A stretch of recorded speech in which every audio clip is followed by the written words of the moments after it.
Hey everyone, I am Yandia. Welcome to Kingdom Within Us. And today we're going to be taking a look at one of Yeshua's first parables, which is the parable of the sower.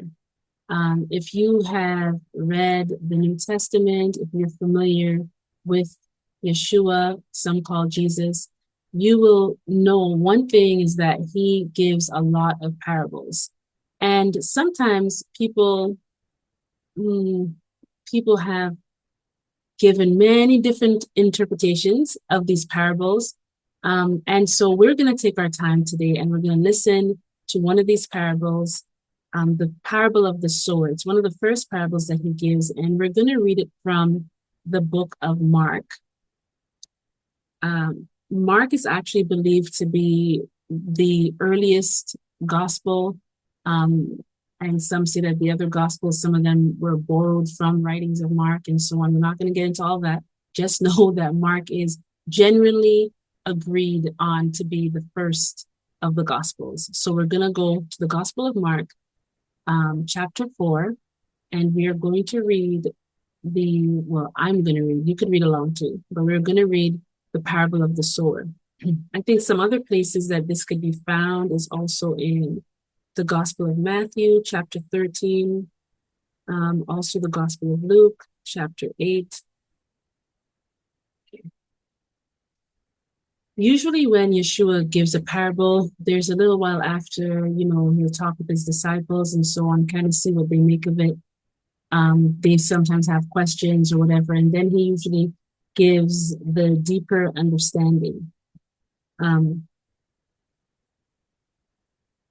This also has a deeper understanding.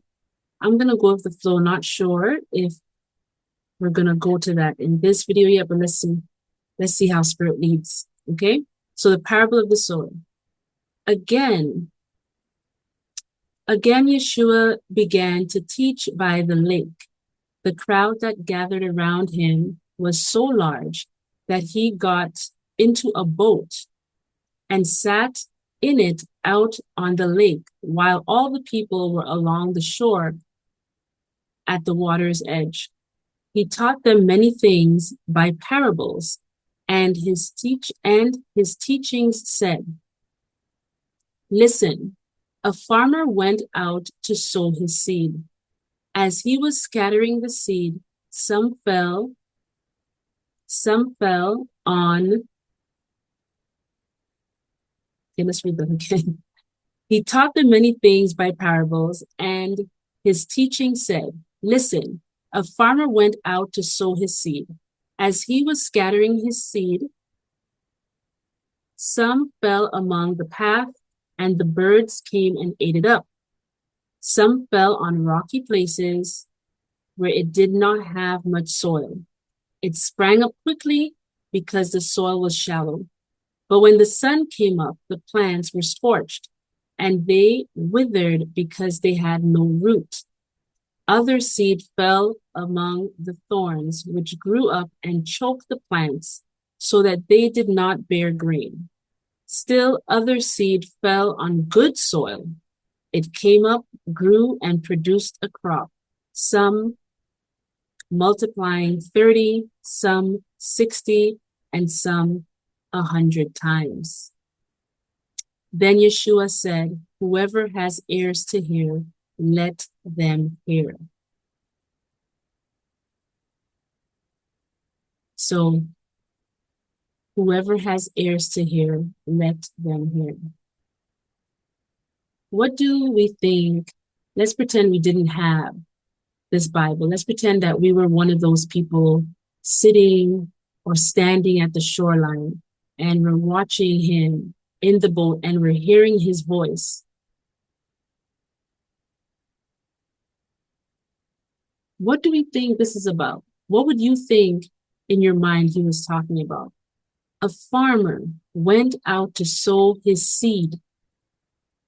As he was scattering the seed, some fell along the path, and the birds came and ate it up. Some fell on rocky places where it did not have much soil. It sprang up quickly because the soil was shallow. But when the sun came up, the plants were scorched and they withered because they had no root. Other seed fell among thorns, which grew up and choked the plants. So they did not bear any grain. Still others fell on good soil. They came up, grew, and produced a crop, some multiplying 30, some 60, some 100 times. Whoever has ears to hear, let them hear. Okay? So let's go on. When he was alone, the 12 and the others around him asked him about the parables. He told them, the secret of the kingdom of God has been given to you, but to those on the outside, everything is said in parables, so that they may be ever seeing, but never perceiving, and ever hearing, but never understanding. Otherwise, they might turn and be forgiven. Then Yeshua said to them, don't you understand the parable? How then will you understand any parable? So this is very important because right here he's telling us that this parable of the sower who's sowing his seed is a very important parable, because understanding that parable gives you the understanding of many other parables. And we'll see why just now. The farmer sows the word. So now we're seeing he's going to start explaining. The farmer sows the word. So that seed is the word. Some people are like seed along the path where the word is sown. So some people, we're going to take this really slow. Some people are like seed along the path where the word is sown.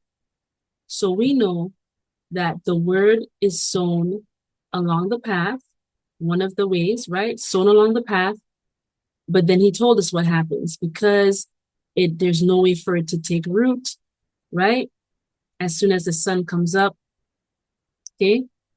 So the farmer sows the word. Some people are like the seed along the path where the word is sown. As soon as they hear it, Satan comes and takes away the word that was sown in them. So again, some people are like seed along the path. So some people are like seed along the path. The seed all belongs to the farmer.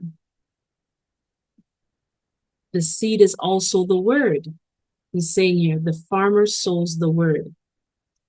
Some people are like the seed sown along the path where the word is sown. Okay? As soon as they hear it, hear what? Hear the word. Satan comes and takes away the word that was sown in them. Others, like seed sown on rocky places. So again, these people are like the seed sown on rocky places. They hear the word and at once receive it with joy. But since they have no root, they last only a short time. When trouble or persecution comes because of the word, because of that thing that was sowed within them, they quickly fall away. And still others, like seed sown among thorns, hear the word, but the worries of this life, the deceitfulness of wealth, and the desires for other things come in and choke the word which was sown within them. making it unfruitful. Others, like seed sown on good soil, they hear the word, accept it, and produce a crop, some 30, some 60, some 100 times what was sown. Wow. So what do you get from that? What is the seed? The seed is the word. But he also says that some of us are like the seed sown in a certain place. And this is the trickiness of the parable, right? Okay, so here's my take on it, right? And you please tell me your take on it. We're going to walk through this together. I'd love to know your take on it also. So the sower sows the seed. The sower is the farmer sowing the seed as he goes along his way. He's sowing the seed. Some of the seed is going to fall where? On the path, right? Farmer went out to sow his seed, his word, right? He went out to sow his word. And as he was scattering the seed, some fell along the path. So obviously the farmer, first of all, is having the intention when he sows his seed for it to fall on good ground. But anyone who's garden, if you're throwing seed, you know that sometimes the seed will fall on the driveway. The seed may fall in the grass, not necessarily where you're intending to sow it, because the farmer is just walking and he's just scattering his seed. Okay? So the farmer went out to sow his seed, and as he was scattering the seed, some fell along the path, and the birds came and ate it up. In his description, basically the birds, he says, some people are like seed sown on the path where the word is sown as soon as they hear it. Satan, so the birds, okay, Satan comes and takes away the word that is sown in them. In his parable, that's the birds. And the birds came and ate it up. Okay? So how does that look in a person? Because he said some people are like the seed that is sown. And here's the thing with the parable. There's a double thing happening. We are the word of Most High. We have been sown into this world. And as we have been sown into this world, scattered into this world, there are some of us who are going to fall in these different places. Some of us will fall on good ground. Some of us will fall on the path. Some of us will fall in rocky places. Some of us will fall among thorns. Some of us will fall in good ground. Now, there is a double sowing, because not only are we sown in the world, but then the word of Most High is sown within us. Remember the parable said that the sowed word is within that person, right? Let me read it again. So the farmer sows the word. Some people are like seed along the path where the word is sown. As soon as they hear it, Satan comes and takes away that word that was sown in them. So you have a seed being sown on a path, and on that path, birds come and they take the word that was sowed in the seed. But the seed had fallen on the path. And he's telling you that some people are like the seed, because yes, the seed is falling on the path, but my words are falling in people. Some people are path people. Other people are like rocky people. The seed sown on rocky places, they hear it At once they receive it with joy, but since they have no root, it lasts only for a short time. And when trouble or persecution comes because of that seed, because of that word that they received, they quickly dismiss it. They quickly leave it. They quickly fall away. Still others are like seeds sown among thorns. So others are like a thorny place because they hear the word, but the worries, where do the worries exist? Within yourself. The worries of the life, the deceitfulness of wealth, and the desire, where's the desire? Still within us. The desire for other things come in and choke. See, the desire has to come in. Desire has to be within and choke the word, making it unfruitful. So others like seed sown on good ground. They hear the word. I heard it. I accept it. That means it's coming to me. I accept it. And it produces a crop. Some 30, some 60, some 100 times what was sown. That means the word is going to grow within you, right?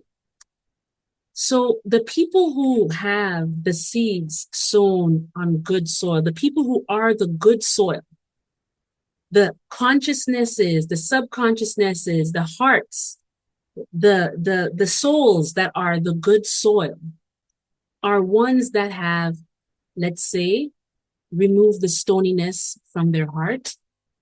They have situated themselves so that they are not just, how do you say, so that they are not just laying on the path just to be beaten by the sun, right? They find themselves, they have changed that, because the issue with that path is that it's just there out in the open, and the birds come. Even there was one that talked about the sun coming up and scorching it because it has no root, right? So the question is this: can you change where you have found yourself? Maybe some of you have found yourself sown on the path, sown in the rocks, sown in the prickly bushes, the weeds, the thorns, right? Maybe you found yourself sown. Maybe you've looked within yourself and you've seen that you're a person where you receive something from Most High, and before you could even act on it, here comes somebody, right? Here comes somebody telling you something on the outside. Now you doubt it. Now you can't believe it. You can't bring forth fruit, because do not think to ask God for anything if you have doubt in yourself. So usually these birds of the air that come, they bring doubt. The doubt that they come with eats up that seed, right? And realize something. How did those birds even know? How did those birds even know? Because sometimes when we receive the word from Most High, when the word gets sowed into us, instead of accepting it and bringing it deep down, there's a scripture that says, Mary, when the angel spoke to her and told her about Yeshua, that she was going to have this amazing son, it said she pondered it in her heart. She didn't even go bragging, telling nobody about it. She just kept it, accepted the word, and hid it in her heart and let that marinate. So these people who are on the path hear the word and they just leave it on the surface.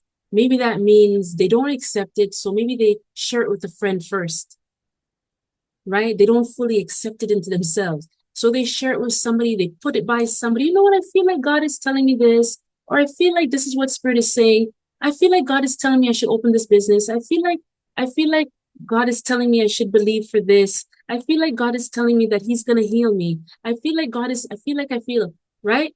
And then before that thing that God has spoken to you, can even get deep down inside yourself because it's just on the path. It's just on the surface. You share it with someone, meaning you leave it visible. You share it with someone, and that person is like a bird. Not only a person, it could be many things, but let's just say that person is like a bird. Satan uses that person, let's say, and introduces that doubt. And that doubt is what snatches the word out of you. It was just right on the surface. You never brought it in. You never hid it within your heart. You never hid it within your subconscious. You just left it right there, exposed. Okay? Then you have the people now. So I want you to ask yourself before we move on, am I the kind of person who gets these little words from God? Could be a big word. And before I let it simmer and marinate in my spirit, I'm opening my mouth and I'm sharing it with somebody. I'm putting it out there, whether it's social media or I'm letting it be visible so that any person who is accessible to be used by the adversary can easily come and sow doubt into you and remove that word. Okay? Then next we have the people who are sown on stony ground. So what does that look like, right? It could look like there's just so much stuff within yourself. There's so much hardness in your heart. It's hard for when God says, I'm going to do this for you. You have so much disbelief. You have so much hurt, so much pain, so many things that you're dealing with inside yourself. It's so hard. Your heart is so, you think it's protection, but it's not at this point. It's just hard. Your heart is hard. There's lots of stones in there. So God says something to you and you believe it kind of, you let it try to find its way deep there, but there's so much unforgiveness, unprocessed trauma. There's just so much hardness in your heart that that word kind of starts growing, but it can't get the waters of life. It can't get the living water. You understand? It can't get nourished by the Spirit because you have to have forgiveness in your heart. You have to have, there has to be a flow. And so your heart is hard.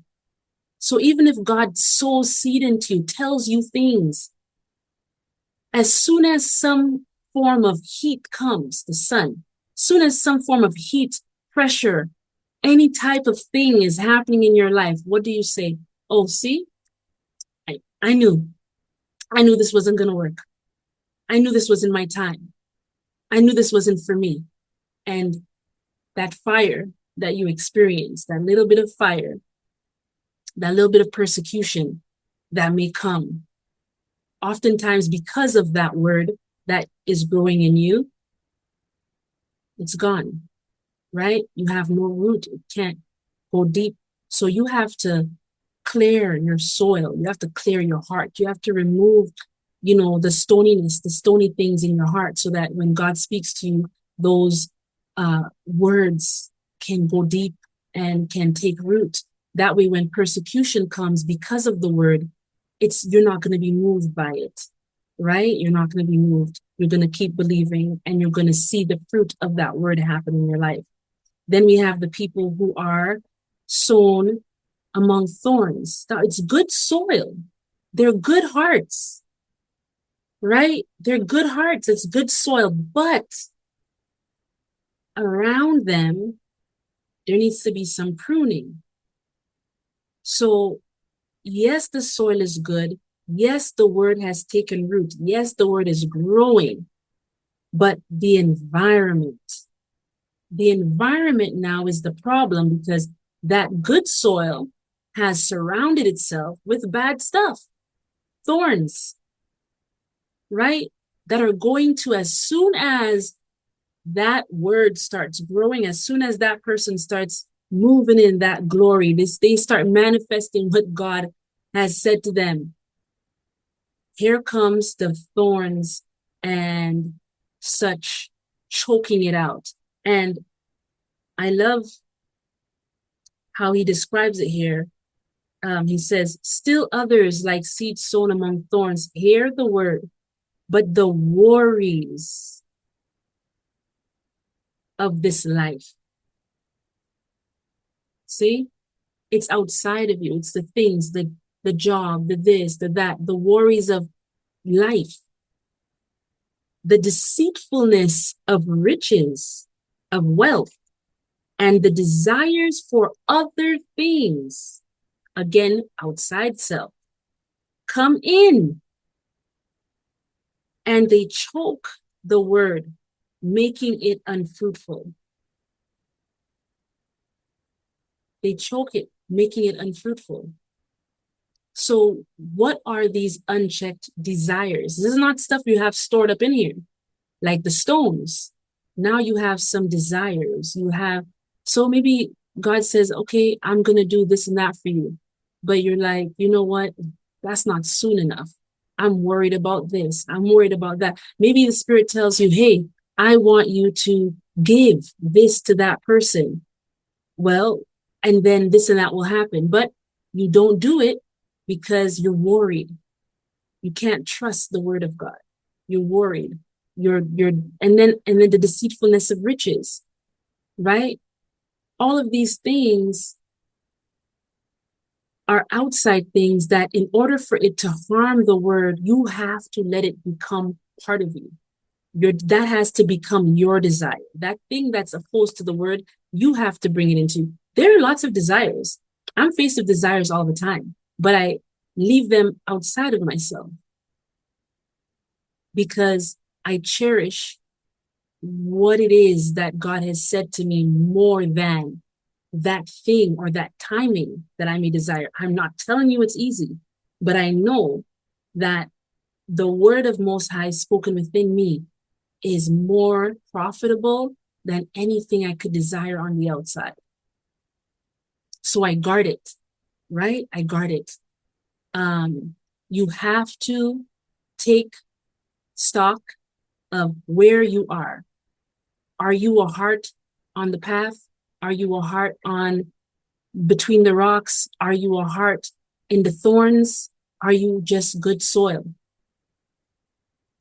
I wouldn't say that at all the points of my life, I've always been good soil or soil without thorns around, soil without rocks, that I haven't been. I have been on the path, man. I have been on the path. There was a time where Spirit said, I am not telling you anything else. Literally, Spirit said, I am not telling you anything else. Spirit said, you will continue to have dreams and visions. You will know that you have them. But when you wake up, all you will know is that you had them. You will not remember any details because you are talking to the wrong people. And from that day, that's how it was. I had dreams and I would see things. All these things were happening to me. I would just come back into my body or wake up knowing that I had gone to a certain place and a certain thing happened, but I could have no details. And that stayed that way until I learned to ponder on the things that God would say to me, until I learned to shut my mouth, pretty much. Okay. And then I was able to, I had to mature, really and truly. So that's what that was. So I have experienced the path. I have experienced having a heart of rocks. I have experienced the thorns. I'm telling you, don't be afraid of when you check yourself, don't be afraid of where you find yourself because it can all be changed. You can cultivate, okay, that whole thing about working out your salvation, right? You can cultivate your own heart. You can cultivate your own mind. You can cultivate your subconscious. You can cultivate yourself to be good ground by not closing your eyes to the condition of your heart, not closing your eyes off to it. Be willing to see who you are, where you're at, do the inventory and do the work. You are not alone. You have the Spirit of Most High within you. The kingdom is within. You have the kingdom within you. Okay. You have the spirit of Most High within your earthly vessel there, ready, willing to help you become good soil because God desires for the seed to be sown in good soil. And that can be and is you if you are desiring it and if you are willing to remove the things that cause it to not be so. Okay, that's my take on it. I'm going to read the comments. Hope to hear your take. I love you guys, and I'll see you soon. Bye-bye.